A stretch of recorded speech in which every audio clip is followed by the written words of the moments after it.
Jangan karena ingin mengejar kedudukan yang tinggi lalu jilat atas injak bawah. Nggak mempan jilat, dukun dipakai.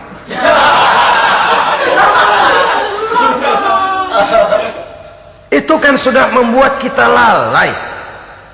Nanti kalau berhasil, wah dukun kita paten. Tapi kalau gagal, dukun sialan kagak mantu. Hilanglah Allah dalam kehidupan kita. Makin materialis, dan perlombaan ini membawa kita kepada kecelakaan. Kala, sekali-kali jangan begitu. Nyatanya kan ada orang nyari duit, setelah duitnya banyak dibudakin oleh duit. Dia sendiri tidak bisa merasakan kesenangan daripada duitnya, konon lagi orang lain. Mau ke pasar ngitung 16 kali. Naik bajai 1000. 1000 itu kalau ratusan semua 1000 lembar. Hitung-hitung, mendingan jalan kaki. Jalan kaki, tengah hari bolong, panas, kan dibudakkan oleh uang. Cari karier, kejar pangkat, kejar kedudukan. Setelah ditemukan itu, jadikan dia sebagai alat, jangan dijadikan tujuan. Pangkat kau milikku, karena kau milikku kau harus jadi budakku, jangan aku yang jadi budak kau pangkat. Satu saat dia harus lepas dari kita, jiwa ini lapang. Kenapa? Dahulu pun ketika lahir ke dunia tidak ada pangkat yang kita sandang. Dahulu pun ketika lahir ke dunia tidak ada harta yang kita bawa. Jadi harta itu, pangkat itu, kedudukan itu ada dalam hati, tapi tidak berurat dan berakar. Kalau dia berurat dan berakar dalam hati, berat misah sama harta itu. Berat. Sekedar ngasih fakir miskin cepet juga berhitungnya 17 lembar.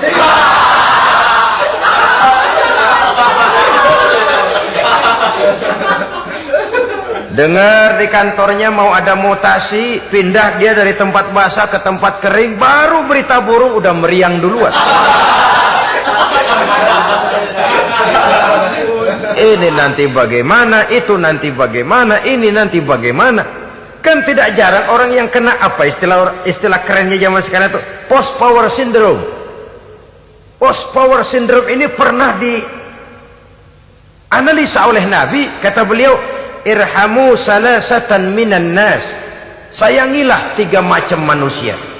Siapa mereka? Pertama, azizan zalla, orang terhormat yang jatuh hina. Ini yang sering terkena post power syndrome. Biasa kemana-mana dikawal, dihormati, datang ke tempat ini protokol siap, ini serba diatur semua, serba beres. Begitu jabatan selesai atau pensiun, habis orang gak indah-indah. Dia lihat orang diemin aja, orang diemin, orang tonton. Ini kalau nggak kuat mentalnya, itu kena post power syndrome. Akibatnya ya bisa jantungan, bisa leper, bisa darah tinggi. Ya penyakit-penyakit yang zaman dulu kita nggak kenal. Ini kan makin banyak dokter, makin maju ilmu kedokteran, makin aneh penyakit. Saudara hadirin yang saya hormati, post power syndrome kena apa yang dinamakan frozen emotional attitude. Tidak kuat menghadapi kenyataan. Azizan zalla, orang terhormat yang jatuh hina, itu sangat perlu dikasihani. Yang kedua, ghaniyan qad iftaqara, orang kaya jatuh miskin. Ini juga sama. Biasa hidup apa ada, serba ada, lalu harus hidup apa adanya. Ini kalau kurang kuat benar-benar memble ini.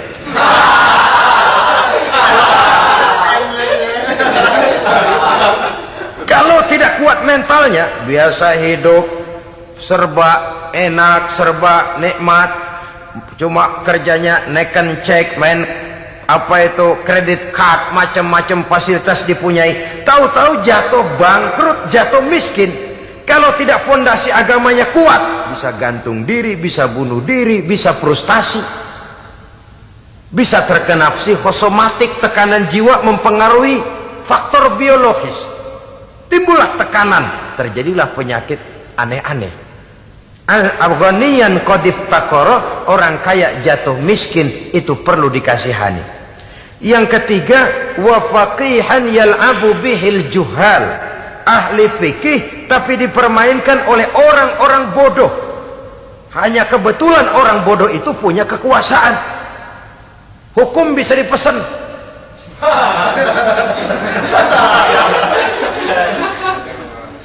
Aturannya haram, Ustaz, ada haram dikit aja dah.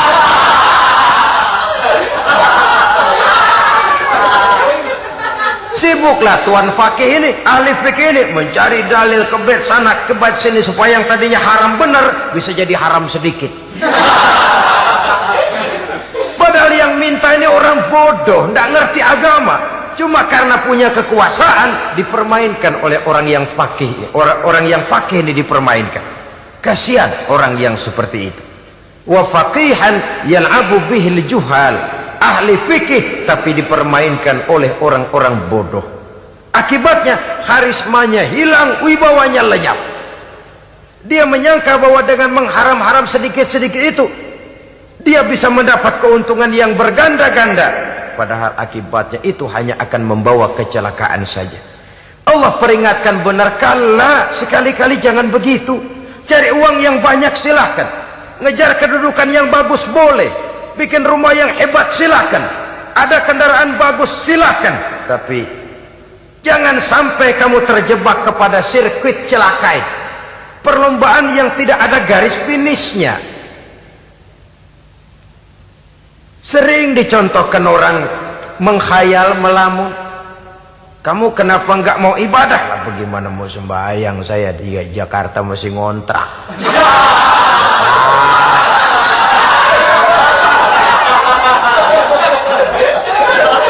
Bingung, tiap akhir tahun kontrakan habis. Kalau punya rumah sendiri walaupun kecil-kecilan, tenanglah saya ibadah. Baiklah, oleh Allah diberikan rezeki bisa bikin rumah walaupun kecil-kecilan. Sudah punya rumah sendiri belum juga ibadah, apalagi mulur lagi. Habis bagaimana mau sembahyang, rumah kecil banget. Pinggir kali asal hujan bocor ya.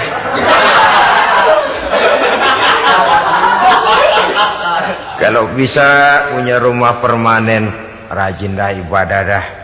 Iyalah, diberikan rezeki bisa bikin rumah besar, kamarnya banyak, halamannya luas, kendaraan belum ada, perabotan belum lengkap. Sudah ada kendaraan belum kayak orang-orang, sudah kayak orang-orang masih sama dong, kudu di atas. Kapanlah selesainya? Kala sekali-kali jangan begitu. Jangan kamu mengumpulkan harta bermegah-megah membuat kamu lalai dari taat kepada Tuhanmu. Engkau tinggalkan rukuk dan sujud, engkau jauh dari masjid, engkau kering dari kehidupan beragama. Sebab itulah maka pembangunan fisik material tidak bisa dipisahkan dengan pembangunan mental spiritual. Tidak hanya cuma dalam teori, tapi juga harus dalam praktek. Selalu pembangunan yang hanya mengarah kepada fisik material, jauh dan kering dari agama, hanya akan melahirkan manusia-manusia materialistis yang terjebak di dalam sirkuit celaka, perlombaan yang tidak pernah mengenal garis finish. Sebab itu agama mengajarkan, orang kaya itu siapa sih? Yang banyak duit? Belum tentu. Yang kebunnya di mana-mana ngebelatak? Belum tentu. Yang pabriknya selebar-lebar? Belum tentu. Yang punya segala macam peternakan, dari peternakan gajah sampai peternakan kutu?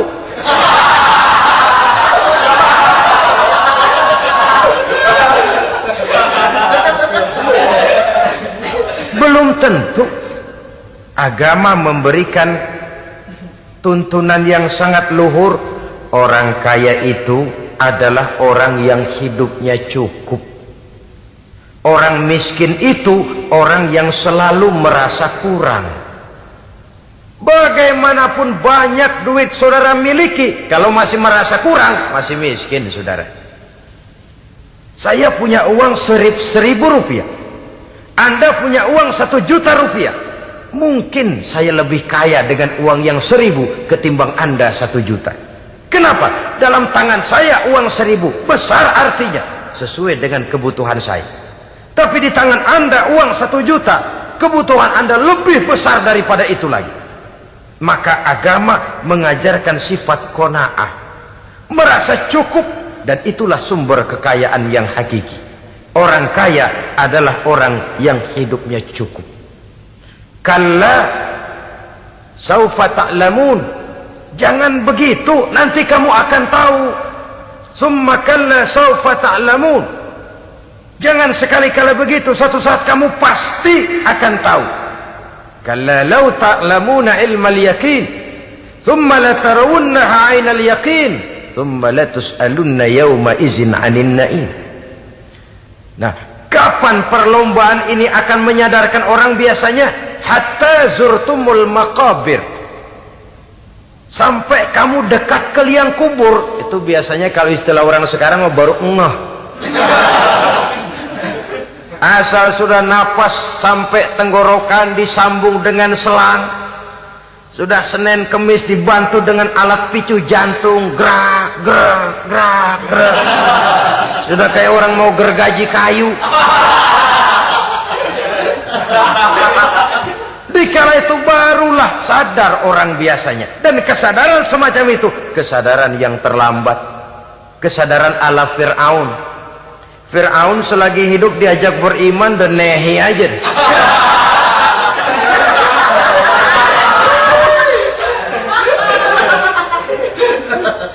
Tapi ketika dia tenggelam di lautan merah bersama seluruh tentaranya, dikala napas hampir terputus, keluar ucapannya, amantu bi Rabbi Musa wa Harun. Aduh, kalau begini mah saya juga percaya kepada Tuhannya Musa dan Harun. Saya beriman kepada Allah. Lagi timbul tenggelam mau sekarat baru beriman. Hatta zurtumul maqabir, kamu telah lalai dari sebab bermegah-megah sampai kamu masuk ke liang kubur, dekat ke liang kubur. Kalimat zurtum di sini menjelaskan bahwa kubur itu tidak selamanya. Zurtum itu dari kalimat zaro ya zuru, berziarah. Orang berziarah kan sebentar. Ke kubur itu sama dengan berziarah kita di situ. Sebentar, tidak akan selamanya, tidak akan kekal dalam kubur. Bahwa kubur itu cuma satu halte dari sekian halte yang harus kita jalani. Hatta zurtumul maqabir ay mutum wa dufintum fil kubur, sampai kamu mati dikubumikan dalam kubur, barulah kamu sadar bahwa perlombaan itu hanya sia-sia, bahwa perlombaan itu tidak akan pernah mengenal garis finish, bahwa perlombaan itu akan membuat kamu celaka. Begitulah umumnya kebanyakan orang yang terjebak ke dalam paham materialis, baru menyadari kesalahan langkahnya pada saat napas sudah sampai di tenggorokan. Ternyata uangnya yang miliaran rupiah tidak sanggup menyambung nafasnya. Ternyata kendaraan yang serba mewah berkilat tidak sanggup meneruskan kehidupannya. Ternyata pangkat jabatannya yang tinggi yang membuat dia menyebabkan temannya jadi lawan, lawannya jadi teman, tidak akan sanggup menghentikan sang malaikat maut. Kalau keadaan sudah begitu, baru sadarlah kita terlambat. Karena saat seperti itu akan dihadapi oleh setiap orang. Kala, jangan begitu. Sadarlah kamu bahwa kalau sudah dekat ke liang kubur kamu baru insaf, itu terlambat. Sebelum nafas sampai di tenggorokan, pintu taubat masih selalu terbuka. Tapi manakala nafas sudah sampai di tenggorokan, tertutuplah pintu taubat untuk orang yang bersangkutan. Oleh sebab itu, perlombaan dengan bermegah-megah terhadap materi duniawi, tolok ukur dan pandangan hidup yang terbatas kepada wujud benda semata-mata, memang sering menyebabkan orang lalai, sering menyebabkan orang lupa diri, tidak sadar tentang hakikat yang terpenting dari kehidupan ini, yaitu tentang dari mana dia datang, di mana dia sekarang, dan kemana dia akan pulang. Sungguh, ilmu pengetahuan tidak akan pernah mampu menjawab persoalan ini. Sungguh, filsafat juga tidak berdaya menghadapi pertanyaan seperti ini. Hanya agama yang mampu memberikan kepastian batin tentang hakikat dari mana kita datang, di mana kita sekarang, dan kemana kita akan pulang. Makin kita renungi pertanyaan ini, makin kita menemukan diri sendiri, dan makin kita menemukan mengenal diri sendiri, kita akan semakin mengenal Allah Subhanahu wa ta'ala. Semakin kita mengenal Allah, maka akan semakin terpanggil kita untuk dekat dengannya, mentaati segala perintahnya, dan berupaya menjauhi segala yang dilarangnya. Dengan demikian selamatlah kita dari satu perlombaan yang hanya akan menyeret kita kepada menghalalkan segala cara, jauh dari agama, jauh dari Allah, bahkan jauh dari sesama manusia. Karena umumnya perlombaan seperti ini akan cenderung melahirkan manusia yang egois. Muslimin rahimakumullah. Lebih jauh, mari kita mengikuti peringatan Allah dalam surah Al-Munafiqun ayat 9. Di sini Allah Subhanahu wa ta'ala mengingatkan, A'udzu billahi minasy syaithanir rajim. Ya ayyuhalladzina amanu la tulhikum amwalukum wala auladukum an dzikrillah wa may yaf'al dzalika fa ulaika humul khasirun. Hai orang-orang yang beriman, jangan sampai hartamu dan anak-anakmu melalaikan kamu daripada mengingat Allah. Wa may yaf'al dzalik, barang siapa yang melakukan hal seperti itu, fa ulaika humul khasirun, maka merekalah sesungguhnya orang-orang yang merugi. Rugi dunia, rugi akhirat. Disebutkan di sini dua hal yang sering menyebabkan kita jadi lalai. Amwal dan aulad. Harta dan anak-anak. Materi dan keluarga. Perlombaan di dalam mengumpulkan materi sering menyebabkan kita menjadi lalai. Begitu juga amanah berupa anak ini sering kita lalaikan atau sering membuat juga kita menjadi lalai. Kita lalaikan dalam arti bahwa keduanya, baik harta baik anak, merupakan amanah dari Allah. Setiap orang tua akan dimintakan pertanggungan jawab. Apabila kita lalaikan amanah ini, maka resikonya akan kembali juga kepada kita. Tapi satu hal yang jelas dalam ayat 9 surah Al-Munafiqun ini, bahwa perlombaan memperbanyak harta dan anak-anak yang masuk dalam kelompok at-takatsur itu tadi akan menyebabkan orang khasiru, termasuk ke dalam kelompok orang-orang yang rugi. Perlombaan yang hanya akan membawa kerugian semata-mata. Kemudian di dalam satu hadis Rasulullah sallallahu alaihi wasallam memberikan peringatan. Beliau bersabda, "Iza azzamat ummati dinaran wa dirhaman, nuzi'at minha haibatul Islam, wa iza tasabat ummati saqatat min ainillah." Wa iza turikatil amru bil ma'rufi wan nahyu 'anil munkari hurimat 'alaihim barakatul wahyi. Ada tiga hal yang kalau kita kerjakan akan menimbulkan tiga macam akibat di dalam hadis ini. Pertama, iza azzamat ummati dinaran wa dirhaman. Apabila umatku sudah mengagung-agungkan dinar dan dirham. Artinya kalau umatku sudah jatuh menjadi umat yang materialistis, segalanya diukur dari dinar dan dirham. Dinar dan dirham ini kalau bahasa Inggrisnya dokat.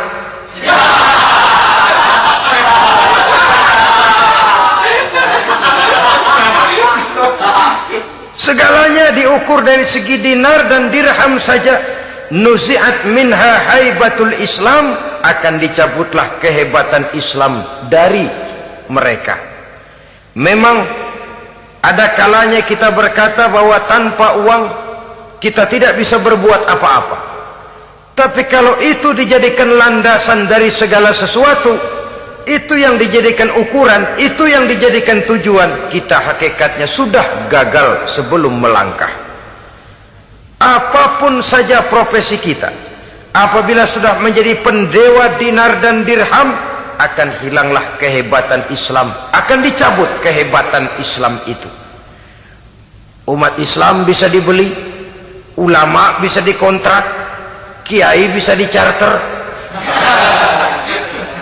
Saudara hadirin ma'asyiral muslimin rahimakumullah, apabila umatku sudah membesar-besarkan dinar dan dirham, bermegah-megah dengan itu, berlomba-lomba memperbanyak itu yang menjadi tujuan dan tolok ukur dari segala kegiatan, nuzi'at minha haibatul Islam, akan dicabutlah kehebatan Islam, hilang itu wibawa.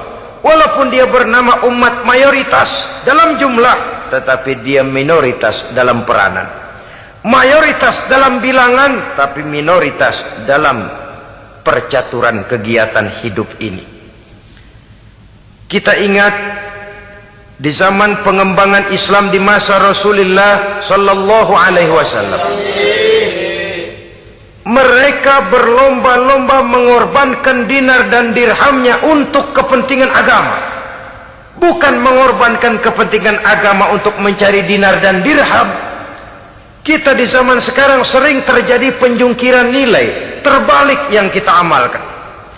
Nabi Ibrahim mengorbankan putranya Ismail untuk kepentingan agama. Kita sering sekarang ini mengorbankan kepentingan agama untuk anak-anak kita. Dulu anaknya yang dikorbankan buat agama, sekarang agamanya dikorbankan buat anak.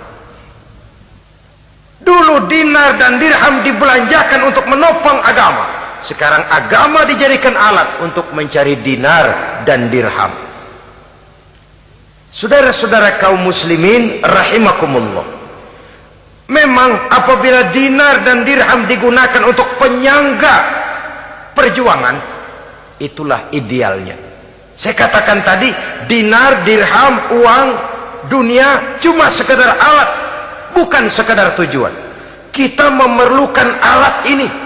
Membangun pesantren tidak cukup dengan semangat, membangun rumah sakit Islam tidak cukup dengan pidato, membangun masjid tidak cukup dengan semangat menggebu-gebu.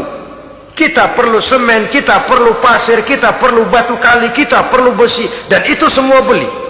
Tidak turun dari langit seperti turunnya embun di waktu pagi. Tidak mungkin rumah sakit Islam muncul ke permukaan hanya dengan simsalabim abracadabra.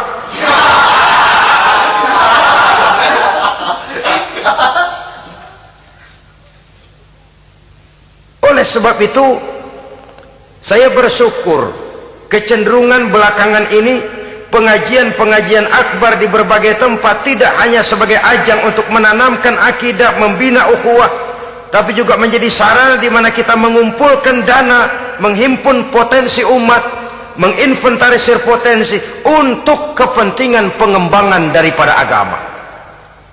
Meskipun ada satu dua orang yang salah paham tentang ini, sampai kemudian saya mendapat satu merek yang cukup tidak enak untuk didengar, mengkomersilkan pengajian katanya, karena memang ada pengajian yang menggunakan sistem karcis, sebenarnya juga tidak etis. Undangan berikut infak yang seluruh hasilnya digunakan buat kepentingan agama, apakah itu rumah sakit, apakah itu madrasah, apakah itu masjid, dan 1 sen pun saya tidak menuntut bagian dari itu. Saya malah berprinsip sepanjang saya masih laku untuk dijual dan itu memang buat kepentingan agama, persilahkan jual saja, asal buat masjid, pesantren, madrasah, rumah sakit Islam, kegiatan syiar dan dakwah, silakan. Tapi kalau sudah dijual buat kepentingan pribadi, memperkaya diri sendiri, tentunya dunia akhirat sulit untuk ridho kepada tingkah laku yang semacam itu. Kita memerlukan dana, umat di daerah membangun memerlukan dana, dan dana itu tidak hanya datang begitu saja. Kita bersyukur bahwa untuk menghadiri pengajian sekarang ini orang mau mengeluarkan uang, mau memberikan infak dengan ikhlas, tidak dengan keterpaksaan. Kenapa tidak? Sehingga ini lalu diinventarisir untuk kepentingan pembangunan agama. Ratusan juta rupiah terkumpul dari pengajian-pengajian rutin ini, pengajian-pengajian akbar ini. Puluhan masjid terbantu, rumah sakit Islam terbantu, musola selesai. Ya walaupun tidak lalu semuanya beres, tapi gemaknya itu sudah cukup menyentuh untuk menyadarkan orang bahwa harta baru kekal kalau dia sudah dibelanjakan di jalan Allah. Nah, yang celaka kalau dinar dan dirham itu yang dijadikan tujuan. Mengadakan pengajian semata-mata untuk cari uang, uangnya buat kantongnya dewe. Itu yang membuat dicabutnya kehebatan Islam itu. Segalanya diukur dari sudut itu. Sehingga ketika seseorang datang bertanya tentang hal-hal yang berkaitan dengan ini, maka hal semacam ini sesungguhnya satu nikmat yang perlu kita syukuri sepanjang menginventarisir potensi umat benar-benar digunakan buat kepentingan daripada agama kita. Jadi peringatan tegas dari Nabi ini, iza azumat ummati dinaron wa dirhaman nuzi'at minha haibatul Islam. Apabila umatku sudah mengagung-agungkan dinar dan dirham, maka akan dicabutlah kehebatan Islam dari tengah-tengah mereka. Remeh saja orang memandang kita, enteng saja orang memandang kita. Satu. Yang kedua, patuhlah mereka dalam pandangan Allah. Kalau sesama umat ini sudah saling menjelekkan, apakah yang menjelekkan itu lebih bagus dari yang dijelekkan di hadapan Allah? Dua-duanya sama rendahnya. Pribadi saya mungkin puas kalau saya bisa menghantam saudara di depan umum, menjelek-jelekkan nama saudara. Tapi lebih baikkah saya dalam pandangan Allah? Sama rendahnya dengan orang yang saya jelekkan. Itu pun kalau yang dijelekan benar-benar jelek. Kalau cuma sekedar fitnah, wah lebih celaka lagi nasib si orang itu tadi. Ini artinya menyadarkan kita bahwa umat ini sudah diikat dengan akidah. Beraneka ragam kita, tapi harus ada kebersamaan. Berbeda kita, tapi harus satu. Sebagai satu ummatan wahidah, satu umat yang satu. Oleh sebab itu, persamaannya lah yang harus kita angkat ke permukaan, bukan perbedaannya yang kita perbesar. Sudah datang waktunya umat Islam bangun dari tidurnya, jangan lagi dibuai oleh irama mayoritas. Sudah lewat masanya kita bertengkar karena persoalan-persoalan kecil yang tidak prinsip. Sudah datang waktunya umat Islam bersatu, menyusun saf yang lebih lurus oleh karena ia dihadapkan kepada tantangan-tantangan yang tidak semakin ringan. Kalau kita bertengkar dengan kita, kalau kita saling mencaci sesama kita, bukankah Yahudi tepuk tangan? Bukankah Nasrani menari-nari? Bukankah pihak ketiga akan menangguk di air keruh? Dan kerugian akan terpulang kepada kita semua. Tapi inilah realita, bahwa yang kita hadapi ini sesungguhnya musuh kita di luar kita, bukan di dalam kita. Apakah itu kemiskinan, kebodohan, maksiat, munkarat, ketidakadilan, kezaliman, kesewenang-wenangan, dan lain sebagainya. Yang musuh jadikan musuh, yang teman mari kita rangkul. Jangan terbalik, teman dimusuhi, musuh malah dirangkul. Maka berpesta poralah musuh-musuh Islam ini. Saudara-saudara kaum muslimin rahimakumullah, Nabi memperingatkan dengan tegas, wa iza tasabat ummati saqatat min ainillah. Jikalau umatku sudah saling mencaci maki, sudah saling berbantah-bantahan, jatuhlah mereka dalam pandangan Allah. Satu ayat menjelaskan, jangan sebagian kamu meremehkan, yaskhar, mengecilkan, menganggap enteng orang lain. Boleh jadi yang dihina, diremehkan, dianggap enteng itu nilainya lebih bagus daripada yang menganggap enteng. Dalam hakikat segala sesuatu itu cuma kembali kepada Allah. Di sanalah penilaian finalnya. Manusia hanya melihat yang zahir. Makin banyak harapan hidup ini kita gantungkan kepada manusia, makin banyak kita harus bersiap untuk kecewa. Saudara-saudara kaum muslimin rahimakumullah. Kemudian yang ketiga peringatan dari baginda Nabi, wa iza turikatil amru bil ma'rufi wan nahyu 'anil munkari hurimat 'alaihim barakatul wahyi. Apabila amar ma'ruf dan nahi munkar telah ditinggalkan, maka akan hilanglah keberkahan wahyu, akan hilanglah keberkahan Quran, akan sirnalah keberkahan agama. Amar ma'ruf dan nahi munkar ditinggalkan, artinya di tengah masyarakat sudah tidak ada lagi yang menyerukan ini baik, ini tidak baik, ini halal, itu haram. Mari kita sholat, mari makmurkan taklim, santuni yatim piatu, makmurkan masjid. Seruan ke arah itu tidak lagi terdengar. Sementara tinggalkan judi, tinggalkan minuman keras, jauhi zina, seruan semacam itu pun tidak lagi terdengar. Maka hilanglah keberkahan wahyu itu. Karena amar ma'ruf dan nahi munkar merupakan bagian daripada ajaran agama kita. Menjadi sponsor dari segala macam kebajikan dan menjadi penghalang daripada segala macam kemunkaran sesuai dengan batas kemampuan yang kita miliki masing-masing.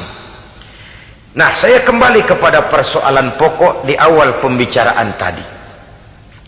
Bagaimana jalan keluarnya? Jalan keluarnya tidak lain adalah upaya.